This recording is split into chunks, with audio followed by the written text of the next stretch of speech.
money if there's a lot of rules and it's strict, but it's working. That makes it all worth it, right? And so we were doing great. I mean, it was almost a full year. So, which compared to other drugs, that's great for us. It is possible, and don't be overwhelmed by all of the information. I love to learn. That's one of the things that drives me. And so I was always just looking for new information, and I would reach out to friends. My friends had good tips for me too whenever I was struggling. Reach out to Facebook groups. Talk to people. Just don't give up. It's everybody has been in your position, but I wouldn't want to discourage you from not trying it, because it was such a lifesaver for us, and it is going to be hard, but have a support system so that you don't feel like you're alone. So we started it in March of 2020, and found out in May that he had a clean seizure, or a clean EEG, I should say. And so it took about that long to get a clean one, but we didn't we weren't discouraged that it took a few months to get there.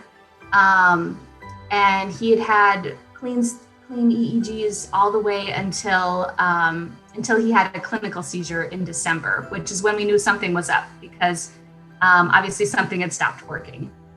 And so we'd had then a hospital stay in January, which confirmed that the ESES was back with his EEG. And so we had decided, and his BHBs, his beta hydroxy, I can't remember what the last B was, but it measures the ketones in your body, were really high.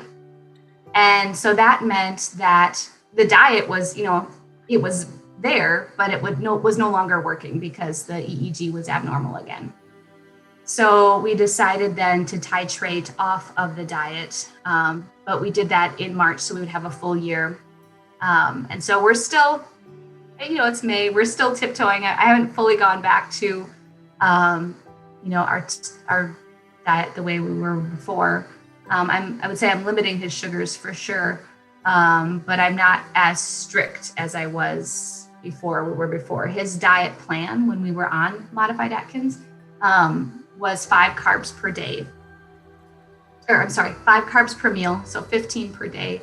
And he had a certain ratio of fats that he had to have in each meal, with no snacking in between. So it was pretty strict, I would say. The dietitian did meet us in the hospital in January when we were there, because her office was just a few steps away in the hospital. And she helped us come up with a plan to come off of it, which I thought was also interesting, that, food is a drug, although I don't think we think about it that way. And so you have to titrate off of it just the same way as you would medicine.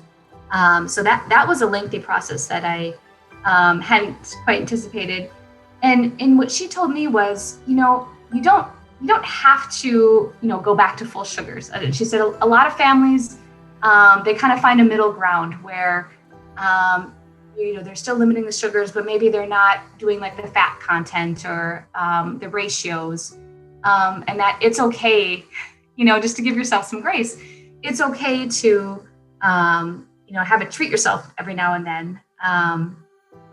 But a lot of families, she said, don't go fully back. And I would say that's been our plan too. We don't plan to go fully back to, eating out or all that stuff. But we also don't plan to be as strict. Yeah, I would definitely recommend it. I mean, I think you don't fully realize, or I didn't fully realize the connection between food and its possible effects. For me, it was just something you do, right? And I never really thought about its connection to health beyond just, being healthy.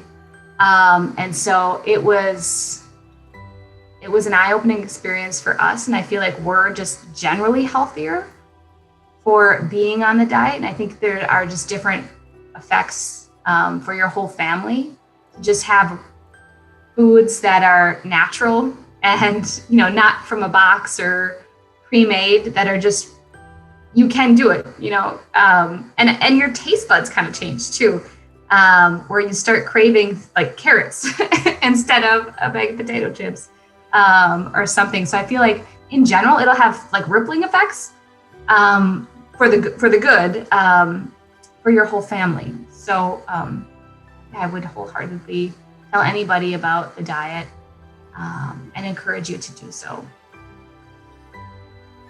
It's just been Monday since we've started this new medication, but I think he's doing okay.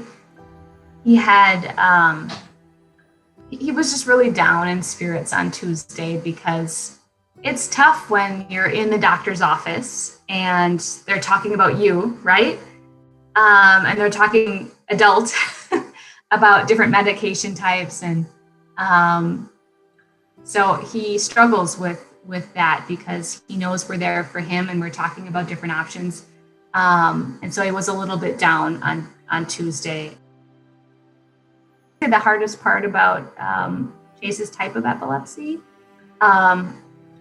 and the good part is that he doesn't have a lot of clinical seizures. The bad part is that we don't know if things are working until we get an EEG, which is like once every 5 months. And so you might have, in Chase's case, since stuff works and then doesn't work, it could have worked for a period of time. We have no idea. And so that's the good and bad of it.